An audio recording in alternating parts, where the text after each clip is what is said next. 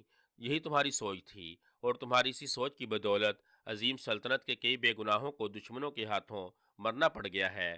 تم نے یاد کیا، ہم آگے سنا کہ بازاروں میں جن 3 ظالموں نے قتل و غارت شروع کر رکھی ہے، ان میں سے ایک ابو داؤد ہے، شاہ یمن کی فوجوں کا سپہ سالار، دوسرا جری ہے جس کی شاندار حویلی پر قبضہ کرنے کی خاطر ہم نے اس کے بال بچوں اور عزیز و اقارب کو موت کے گھاٹ اتار دیا تھا، اور تیسرے کو جانتے ہو کہ وہ کون ہے؟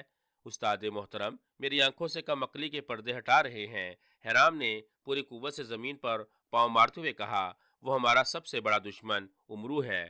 امرو بصرے کا یار، جس نے میرے طاقتور محل سے ابو داؤد کو رہائی دلائی اور اس کے علاوہ گل نرگس کی بیٹی کرنا کو بھی اسی نے رہائی دلائی۔ آج اگر کرنا پری میرے قبضے میں ہوتی تو پرستان کی پوری سلطنت پر قبضہ کرنے کے لیے مجھے زیادہ تکلیف نہ اٹھانا پڑتی، مگر اس باجی کی بدولت دونوں طاقتور دشمن میرے ہاتھوں سے نکل گئے۔ میں امرو کی تلاش میں تھا، میرے جنات بھی اسے تلاش کرنے میں لگے ہوئے تھے، مگر یہ اپنی چالاکیوں اور ہوشیاریوں کی بدولت چھپتا اور بچتا رہا اور پھر اپنی سازش میں کامیاب ہو کر یہاں آ پہنچا۔ اتنا کہنے کے بعد حیرام نے محل کی کھڑکی کے پٹ کھولے اور باہر کی جانب دیکھتے ہوئے بولا، میرے جنات ان تینوں کا مقابلہ کرنے کے لیے پہنچ چکے ہیں، وہ ان سب کو گرفتار کر کے لاتے ہی ہوں گے۔ حیرام کی اس بات پر زونواس نے آگے بڑھ کر اس کے ہاتھ چوم لیے۔ کرنا پری پرستان کے پہاڑوں میں ایک چھوٹے سے سفید ہاتھی پر بیٹھی سیر کر رہی تھی اور اس کے چاروں طرف رنگ برنگی خوبصورت ننھی منی تتلیاں اڑ رہی تھیں، چاروں طرف پھول ہی پھول تھے، بہار ہی بہار تھی۔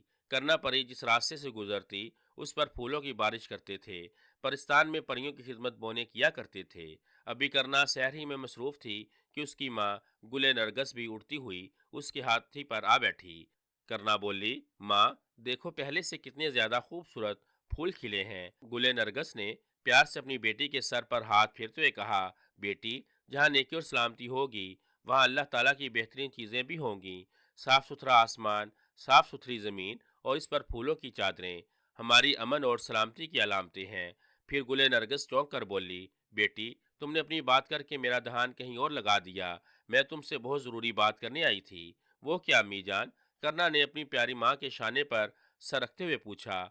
گل نرگس نے کہا، بیٹی امرو کو تم خوب اچھی طرح سے جانتی ہو، وہی امرو جس نے تمہاری جان حرام جادوگر سے بچائی تھی۔ ہاں، میں انہیں خوب اچھی طرح سے جانتی ہوں۔ میں جب ان کے پاس سے واپس یہاں آئی تھی تو اس وقت وہ کئی مصیبتوں میں پڑے ہوئے تھے۔ اس کی زنبیل اور کئی دوسرے تحفوں پر حرام نے قبضہ کر لیا تھا۔ وہ بالکل نہتے ہیں، ان کے چاروں طرف یہودی ہی یہودی ہیں جو ان کی زمینوں پر قبضہ کر رہے ہیں، ان کے بال بچوں کو قتل کر رہے ہیں۔ ظالموں نے اپنے ظلم کی انتہا کر رکھی ہے۔ اگر مجھے آپ کا خیال نہ ہوتا تو میں مرو کو چھوڑ کر کبھی نہ آتی، اس کے احسان کا بدلہ اتار کر آتی۔ بیٹی اب اپنے احسان کا بدلہ اتار لو، میری جانب سے تجھے پوری آزادی ہے، تم ابھی جا کر اس کی مدد کرو، وہ اس وقت سخت مصیبت اور مشکل میں ہے، حرام کے جنات اسے گھیرے میں لیے ہوئے ہیں، مجھے یہ سب کچھ اپنے آئینہ عالم کی بدولت دکھائی دیا ہے۔ ماں کی باتیں سن کر کرنا اسی وقت ہاتھی پر اٹھ کر کھڑی ہو گئی، پھر بڑی بے چینی کے ساتھ اپنے ماں کے گرد چکر لگائے، اس کے بعد اپنی ماں کے پاس بیٹھ کر بولی، ماں مجھے اپنی پوری قوت بخش دو، مجھے دعا دو، میں امرو کی مدد کو جانا چاہتی ہوں، آپ اللہ سے دعا کریں کہ وہ مجھے اور امرو کو کامیاب کرے۔ اس پر گل نرگس نے اپنی بیٹی کو اپنے سینے کے ساتھ بھینچ لیا، اس کے بعد اس کے کانوں میں دو نوکیلے بندے ڈالے اور بولی، بیٹی یہ بندے تمہاری حفاظت کریں گے، اب تم بے فکر ہو کر امرو کی مدد کو جاؤ، میں آئینہ عالم میں تمہیں دیکھتی رہوں گی، جہاں کہیں حرام کا سحر تم پر حاوی ہونے کی کوشش کرے گا وہیں میں تمہاری مدد کو پہنچ جاؤں گی۔ جاؤ میری بیٹی، اللہ کے نام پر اللہ کے بندوں کی مدد کرو۔ اپنی ماں گل نرگس کی دعائیں لے کر کرنا نے اپنی چھوٹی سی چھڑی کو سنبھالا اور اسی وقت سفید ہاتھی سے پرواز کر گئی۔ امرو کی تلوار ٹوٹ چکی تھی، ابو داؤد کے بازو پر ایسا زخم لگا تھا کہ وہ پوری قوت سے تلوار بھی چلا نہیں سکتا تھا۔ جریح بھی پوری طرح سے زخمی ہو چکا تھا اور گرنے کے قریب ہی تھا کہ اتنے میں حرام کے ایک جن نے جریح پر پھونک مار کر اسے اندھا کر دیا۔ اسی لمحے دوسرے جن نے اس کے پیٹ میں ترشول کھونپ کر اس کی زندگی کا خاتمہ ہی کر ڈالا۔ امرو سے سنبھالنے کی خاطر یوں ہی اس کی جانی بڑھا، اسے کرنا کی آواز سنائی دی، امرو گھبراؤ نہیں، میں تمہاری اور ابو داؤد کی مدد کو آ گئی ہوں۔ اتنا کہتے ہی کرنا نے اپنی چھڑی سے امرو اور ابو داؤد کے سر کو چھوا، چھڑی کے چھوتے ہی دونوں کے قد 3-3 انچ کے ہو گئے۔ حرام کے جنات اور دوسرے یہودی سپاہی جن کے ساتھ اب یمنی سپاہی بھی مل چکے تھے حیران ہو کر ادھر ادھر دیکھنے لگے۔ جن سمجھ گئے کہ حرام نے اپنے جادو کے زور سے دونوں کو اپنے پاس بلا لیا، مگر یہودی سخت حیران تھے۔ کرنا نے امرو سے کہا، کہیں چھپ جاؤ، حرام وار کرنے والا ہے۔ اس پر امرو نے ابو داؤد کا ہاتھ پکڑا اور اسے لے کر ایک مردہ یہودی کی جیب میں جا چھپا۔ دوسری طرف حرام کو پتہ چل گیا، کسی سحر کی بدولت امرو اور ابو داؤد غائب ہو گئے۔ حرام نے چلا کر زو نواز سے کہا، امرو کی مدد کو کوئی پہنچ گیا ہے، وہ کہیں چھپنے میں کامیاب ہو گیا، مگر میں اسے چھوڑوں گا نہیں، اسے بھی تباہ کروں گا اور اس کی مدد کرنے والے کو بھی زندہ نہیں چھوڑوں گا۔ پھر اس نے زو نواز کو حکم دیتے ہوئے کہا، اپنے سپاہیوں سے بولو کہ وہ لڑائی والی جگہ سے ٹل جائیں، کہیں اور چلے جائیں، اس پوری جگہ کو لپیٹ دینا چاہتا ہوں۔ ابھی تک امرو اور اس کا ساتھی ابو داؤد اس حدود سے کہیں اور نہیں گئے ہیں۔ اس پر زو نواز نے فوراً ایک سپاہی کو حکم دے کر روانہ کر دیا کہ سب سپاہی وہاں سے چلے جائیں۔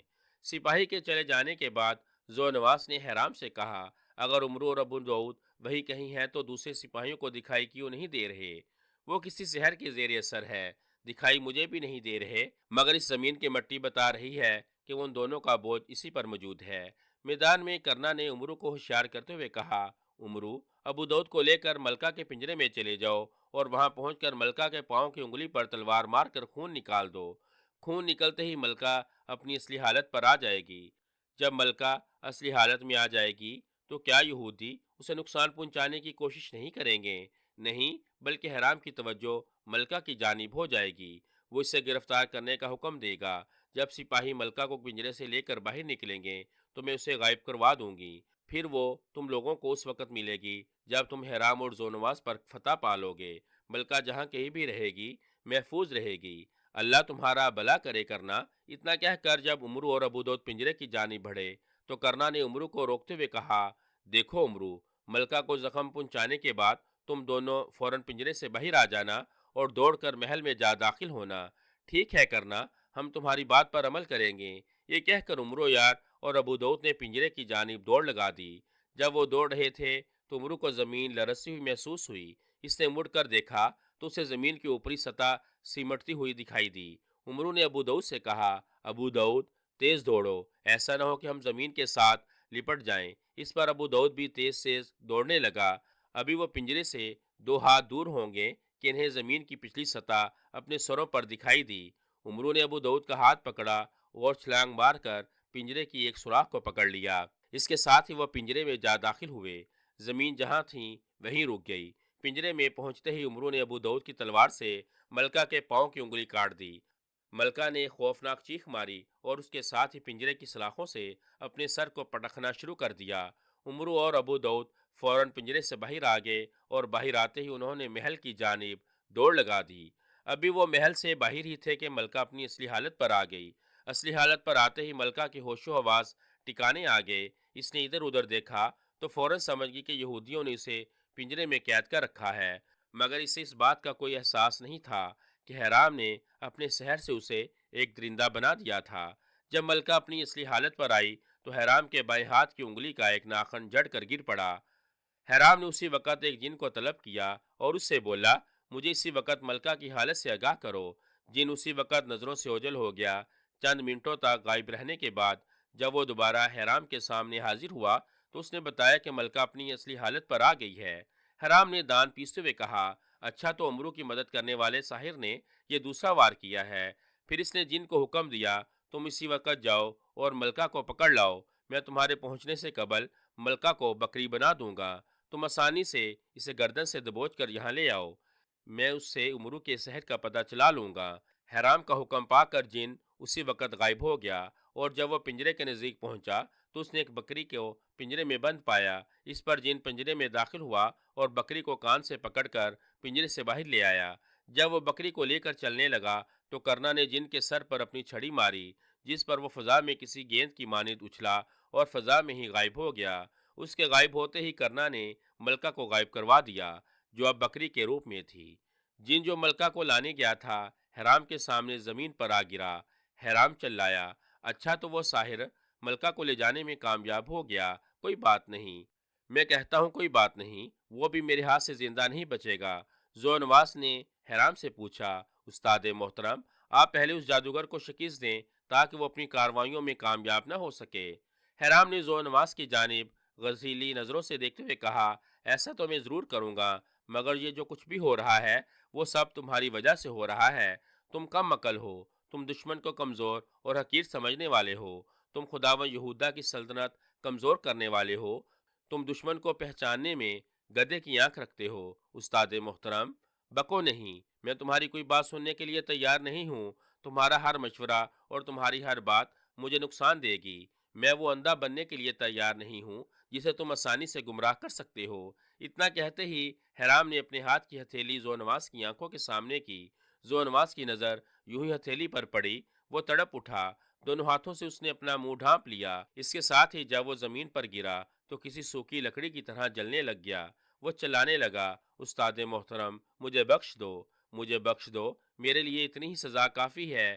حرام بولا، یہودا کی سلطنت میں کمزوروں اور کم عقلوں کے لیے کوئی جگہ نہیں۔ ذو نواس چلاتا رہا اور جلتا رہا اور جب تک وہ جل کر راکھ نہ ہوا اس کے منہ سے دردناک آوازیں نکلتی رہیں۔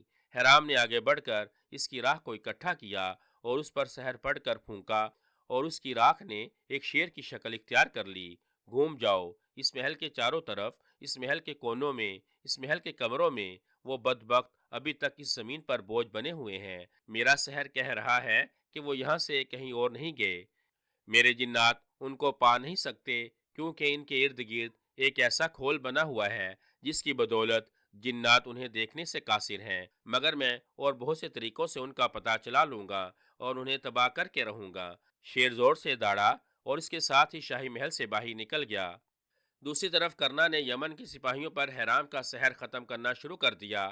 وہ جن سپاہی پر سے حرام کا سحر ختم کرتی جاتی تھی ان سب کو اپنی حقیقت اور اپنی اصلیت کا پتہ چلتا جاتا تھا۔ انہوں نے جب اپنے آپ کو یہودیوں کے گرد پایا تو انہیں سختی سے احساس ہوا کہ ان کے بادشاہ کو شکست ہو چکی ہے اور وہ یہودیوں کے غلام بن چکے ہیں۔ لیکن جب انہوں نے تلواریں، خنجر، نیزے اور دوسرے ہتھیار اپنے ہاتھوں میں دیکھے تو انہوں نے حالات کو سمجھنے کی کوشش کی۔ پھر جلد ہی کرنا کی بدولت ان میں سے بہت سارے مسلمان سپاہیوں کو پتہ چل گیا کہ وہ سحر کی بدولت یہودیوں کے مہرے بنے ہوئے ہیں۔ اب ان پر سے سحر ختم ہو چکا ہے اور وہ یہودیوں سے لڑ کر اپنا ملک واپس لے سکتے ہیں۔ ان باتوں کا احساس ہوتے ہی یمنی سپاہیوں نے یہودیوں کے ساتھ لڑنا شروع کر دیا۔ جب کرنا نے دیکھا کہ مسلمان سپاہی میدان میں اتر آئے ہیں تو اس نے اور بھی تیزی کے ساتھ دوسرے یمنی سپاہیوں پر سے حرام کا سحر ختم کرنا شروع کر دیا۔ جب حرام کو اس بات کا علم ہوا تو اس نے اسی وقت اپنے غلام جنوں کو یمنی سپاہیوں کے مقابلے پر بھیج دیا، مگر کرنا نے اپنے سحر کی بدولت جنوں پر سے حرام کی غلامی کا سحر ختم کر دیا۔ جن آزاد ہو گئے۔ آزاد ہوتے ہی انہوں نے یمنی سپاہیوں سے لڑنے کی بجائے اپنے قبیلوں کی جانب پرواز کر دی۔ حرام کا یہ وار بھی خالی گیا، مگر یہودی یمنی سپاہیوں سے برابر لڑ رہے تھے اور ابھی تک یہودیوں کا پلڑا باری تھا۔ شیر نے محل سے باہر آتے ہی محل کے چاروں طرف چکر لگایا۔ سپاہی اسے دیکھ کر سہم گئے، مگر اس نے کسی سپاہی کو کچھ نہ کہا۔ اسے تو عمرو اور ابو داؤد کی تلاش تھی۔ پھر کرنا نے عمرو کے کان میں کہا، عمرو، ابو داؤد کو لے کر حرام کے کمرے میں چلے جاؤ۔ وہاں ایک کھوپڑی رکھی ہے جس پر کالا رنگ کیا ہوا ہے۔ اس کھوپڑی کے اندر ایک چھوٹا سا چراغ ہے۔ وہ چراغ حرام کی قوت اور اس کے سحر کی علامت ہے۔ تم اس چراغ کو بجھا دو، حرام فوراً یہاں سے فرار ہو جائے گا۔ حرام کے یمن سے فرار ہوتے ہی میں یمن پر مسلمان فوجوں کو کامیاب کروا دوں گی۔ وہ سب یہودیوں کو مار بگائیں گے۔ سلیمان بھی اپنے آدمیوں سمیت یمن میں داخل ہو جائے گا۔ وہ بھی یہودیوں سے جنگ کریں گے۔ جو لوگ یہودیوں کے خوف سے اپنے اپنے گھروں میں چھپے بیٹھے ہیں وہ بھی باہر آ جائیں گے۔ وہ بھی یہودیوں سے مقابلہ کریں گے۔ اسی طرح پورے یمن میں یہودیوں کے خلاف جنگ چھڑ جائے گی۔ مگر تمہارا کام ابھی ختم نہیں ہوگا۔ ابھی تم نے شہزادی، شہزادہ اور شاہ یمن کو حرام کی قید سے آزاد کروانا ہے۔ یمن میں جو کچھ ہوتا ہے ہونے دو، انشاءاللہ مسلمان فتح یاب ہوں گے۔ یہودیوں کو ایک بار پھر یمن میں شکست ہوگی، مگر جو کچھ میں تمہیں کہوں گی تم وہی کرتے رہو گے۔ اس پر عمرو نے اس بات میں سر ہلاتے ہوئے کہا، تم فکر نہ کرو کرنا، میں تمہاری ہر بات پر عمل کروں گا۔ اس کے بعد عمرو نے ابو داؤد کا ہاتھ پکڑا اور حرام کے کمرے کی جانب دوڑ لگا دی۔ جب وہ دوڑ لگا رہے تھے تو پیچھے سے شیر بھی آ گیا۔ اس نے عمرو اور ابو داؤد کو بھاگتے ہوئے دیکھ لیا۔ شیر زور سے گرجا۔ اس کے ساتھ ہی اس نے اپنے پنجے میں ان دونوں کو پکڑ لینا چاہا، مگر کرنا ان دونوں کے ساتھ ساتھ تھی۔ اس نے اسی وقت اپنی چھڑی شیر کے پنجے پر ماری۔ چھڑی پڑتے ہی شیر زور سے دھاڑا اور پچھلے پاؤں محل سے باہر نکل گیا۔ باہر نکلتے ہی اس نے جنگل کی جانب دوڑ لگا دی۔ اسی وقت ایک عقاب فضا میں اڑتا ہوا دکھائی دیا۔ اس نے غوطہ لگایا اور شیر کی دونوں آنکھیں پھوڑ دی۔ شیر گرجا اور ادھر ادھر دوڑنے بھاگنے لگا۔ پھر عقاب نے اس کی گردن پر بیٹھ کر اس زور سے اس کی گردن پر چونچیں ماری کہ وہ تڑپ تڑپ کر مر گیا۔ اس کے بعد عقاب جدھر سے آیا تھا واپس مڑ گیا۔ محل پر پہنچ کر اس نے اپنا روپ بدلا۔ وہ حرام تھا۔ پھر حرام نے محل کے ارد گرد اپنے سحر سے ایک ایسی نظروں سے غائب دیوار چن دی کہ جسے کوئی بھی پھلانگ نہیں سکتا تھا۔ حرام نے فخر سے اپنے سینے پر ہاتھ مارتے ہوئے کہا، اب میں دیکھوں گا وہ چوہے کیسے یہاں سے فرار ہوتے ہیں۔ انہیں اپنا سحر ختم کر کے میرے سامنے حاضر ہونا پڑے گا۔ اس کے ساتھ ہی اس نے تکبر میں آ کر زور سے نعرہ مارا اور اپنے کمرے کی جانب چل پڑا۔ اتنے میں عمرو اور ابو داؤد دونوں سیاہ رنگ کی کھوپڑی کے نزدیک پہنچ چکے تھے۔ عمرو نے کان کے راستے دیکھا کہ اس میں ایک چھوٹا سا چراغ جل رہا ہے۔ عمرو نے ابو داؤد کے کندھے پر سوار ہو کر کان کے راستے سے ہی کھوپڑی کے اندر چھلانگ لگا دی۔ پھر اللہ کا نام لیا اور چراغ پر پے در پے پھونکے مار کر اسے بجھا دیا۔ چراغ کے بجھتے ہی کھوپڑی ایک زوردار دھماکے کے ساتھ پھٹ گئی۔ عمرو بڑی مشکل سے بچا۔ چراغ کے بجھتے ہی حرام نے ڈولنا شروع کر دیا۔ وہ جان گیا کہ اس کا چراغ سحر عمرو کے جادوگر نے بجھا دیا ہے۔ اس پر حرام نے فوراً اپنا سیاہ حبہ اپنے اوپر ڈالا اور شاہی محل سے غائب ہو گیا اور اپنے قلعہ سمسم میں جا ظاہر ہوا۔ وہاں پہنچ کر پھر اس نے اپنی سحری قوت کو اکٹھا کیا۔ اس نے انسانی خون جمع کر رکھا تھا۔ حرام نے اس خون میں کئی چیزیں ڈالیں۔ اس کے بعد ہاتھ بلند کرتے ہوئے بولا، اے وہ عظیم ساتان جس کے ہاتھوں میں سحری کی جان ہے، میں ایک بار پھر اپنے دشمنوں کو شکست دینے کے لیے تجھ سے قوت کا طلبکار ہوں۔ حرام کی اس پکار پر اسی وقت ایک خون خوار نظروں والا اژدہا ظاہر ہو گیا۔ اس نے آگے بڑھ کر حرام سے کہا، ہاں میں ایک بار پھر تیرے ہاتھ میں قوت دیتا ہوں تاکہ تو اللہ کے مقبول بندوں کو شکست دے سکے۔ وہ تیرے ہی دشمن نہیں، میرے بھی دشمن ہیں۔